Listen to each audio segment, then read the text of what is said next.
channel World Over Video Gaming, powered by playday.id. Halo guys, jumpa lagi di PPG. Hari ini kalian bakal dengerin pendapat pribadi gua tentang Flipeek Medieval. Ini adalah game dari Aqua Terra Ventus, atau sekarang lebih dikenal dengan Coralis Entertainment ya. First of all, kalau kalian belum tahu cara mainnya, kalian boleh cek link di deskripsi video ini untuk melihat tutorialnya. Karena kalau kalian udah tahu cara mainnya, akan lebih mudah bagi kalian untuk mengikuti step by step apapun yang gue ucapin di video ini. Seperti biasa, kita mulai dari komponennya ya. Untuk packaging luarnya, I have to say ini sangat-sangat bagus sekali. Effortnya sangat tinggi, berbentuk seperti buku. Dia tipikal-tipikal Tales and Games yang kalian tahu keluarannya Yellow, di mana mereka menciptakan game-game tentang dongeng. Ini pun bentuknya seperti buku dan sangat bagus sekali. Jarang banget ada publisher game di Indonesia yang bisa membuat game seperti ini. Nah, bahannya tebal, sangat bagus, dan gue expect sesuatu yang even grander di dalamnya. Tapi sayang sekali, gue nggak terlalu tahu juga. Isinya itu cuma sejumlah kartu. Ini kartunya pun nggak banyak loh. Ini cuman gak nyampe 50 atau bahkan 30-an doang. Plus ada token-token kecil di dalamnya. Dan oke lah, gue suka tokennya ini, bagus sekali. Ini benar-benar mulus, smooth, gak ada kasarnya. Pinggirannya itu sangat rapi. Kartunya pun bagus bahannya. Dan ya untuk desainnya standar biasa-biasa aja. Yang paling gue komplain tentang game ini adalah wasted space-nya. Kalian lihat, banyak banget. Ini tuh literally cuma 85% insert, 15 sisanya itu baru komponen permainan. Bahkan dia sediakan kantong kecil kayak gini, muat semua komponen. Token-token masuk ke dalam, kartu-kartunya ini juga muat masuk ke dalam. Jadi ibaratnya bisa jual kayak gini doang, sekelas love letter lah. Tapi instead dibikin seperti ini, ya mungkin ya untuk first impressionnya bagus. Tapi pas ngeliat isinya beneran bikin kecewa banget. Dari ratusan game yang gue punya, jujur Flipeek Medieval ini juara satu dalam hal wasted spaces terbanyak. Dia bisa bikin model kayak tuck box gitu ya, semuanya masuk ke dalam biar bisa lebih portable. Seakan-akan ya, game ini itu bukan bagus karena untuk dimainkan, tapi untuk dipajang karena cuma luarnya doang bagus, dalamnya nggak ada apa-apanya guys. Oke lah, di stop ya. Jadi secara garis besar di Flipeek Medieval, kita itu adalah para kesatria yang berusaha untuk menyelesaikan misi sebanyak mungkin dengan mengandalkan memori dan sedikit strategi. I don't know lah. Kita bakal lanjut ke apa yang gue suka tentang permainan ini. First of all, tipikal board game Indonesia, gak ribet-ribet. Mekanismenya ini sangat sederhana sekali, sangat gampang dijelaskan, dan siapapun bisa memainkannya. Mereka juga mengembangkan mekanisme dari game memori yang udah klasik lama dulu dengan memberikan kita pilihan, dimana kita boleh mengintip satu kartu untuk diri kita sendiri, tapi pemain lain gak ada yang tahu.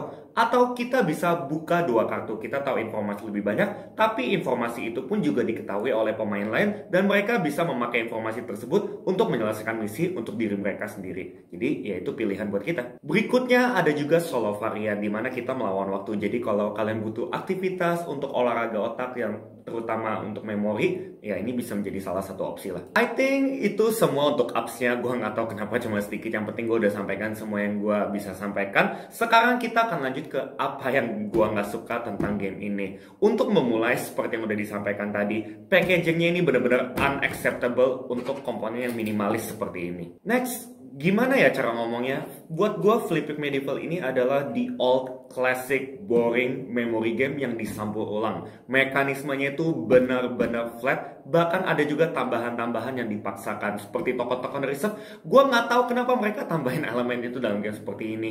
Itu nggak menambah strategi, nggak menambah feel. Ya ada atau enggak, ya tetap berasanya gitu aja. Terus entah ini gue doang atau enggak, game ini bakal jadi sesuatu yang sangat easy peasy buat memory expert karena grade-nya cuma 3x4. Tapi buat orang-orang yang gak jago memori, contohnya gua, game ini bakal sangat-sangat sulit. Mungkin kelihatannya sangat sederhana, tapi challenging-nya itu luar biasa banget loh. Karena tiap kali ada misi yang selesai, posisi bahan-bahannya itu akan berubah. Dan what's even worse, yang dapat poin, yang ibaratnya one step closer to winning, malah dapat keuntungan lagi, dimana dia bisa memilih dua bahan untuk posisinya dia tetapkan. Dan gak ada pemain lain yang tahu, sisanya dikocok lah. Ibaratnya itu setiap kita harus ngulang lagi dari nol. Apapun yang sudah kita hafalkan tadi, sebagian besar itu sia-sia. Gue juga pernah inget di satu masa, mungkin ya, saking jeleknya memori para pemain, termasuk gue sendiri, kita udah main sekitar 15-an menit, belum ada yang dapat poin sama sekali.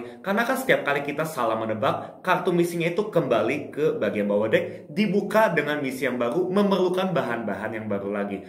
Plus saat itu juga misi-misinya memerlukan 4-5 bahan, jadinya lebih sulit memang. 15 menit mungkin terdengar singkat, tapi mengingat kita hanya melakukan hal-hal yang sederhana dan itu aja diulang terus, pasti bakalan bosen banget. Akhirnya, guess what? Kita memilih untuk stop tengah jalan dan ganti game. Game ini gak ada eskalasinya, datar banget. Atau mungkin karena gue udah kenal game-game yang lebih bagus dari ini kali ya. Also, this game is not worth any of my money. Sangat-sangat not enjoyable. Gak ada komponen eksklusifnya, dan kalau nggak salah ingat ini dibanderol harga 200.000 ya.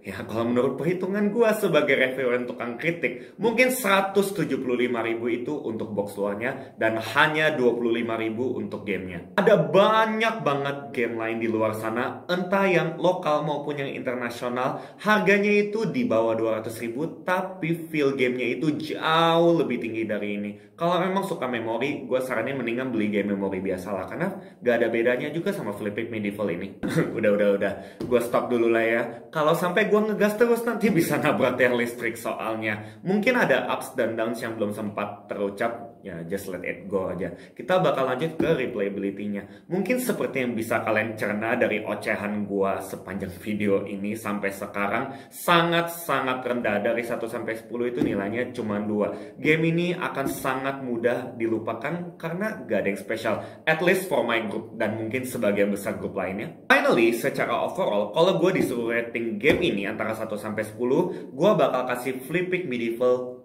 2. Ini benar-benar game yang awful. Game model begini nih yang bikin orang bisa bad image sama game-game lokal. Mau cari sisi bagusnya aja susah, beneran gak kepikiran banyak. Tapi kenapa ini masih dapat 2? Karena first of all, gue sangat hargai effortnya. Gak ada publisher game di Indonesia yang sampai saat ini gue tahu membuat game kualitasnya seperti ini. Sangat effortnya bagus banget. Selain itu, gue juga yakin masih ada cukup banyak orang di luar sana yang menyukai game-game model seperti ini. Biasanya yang juga menyukai ular tangga karena sekelas di level segitu aja. Oke, direm lagi lah ya.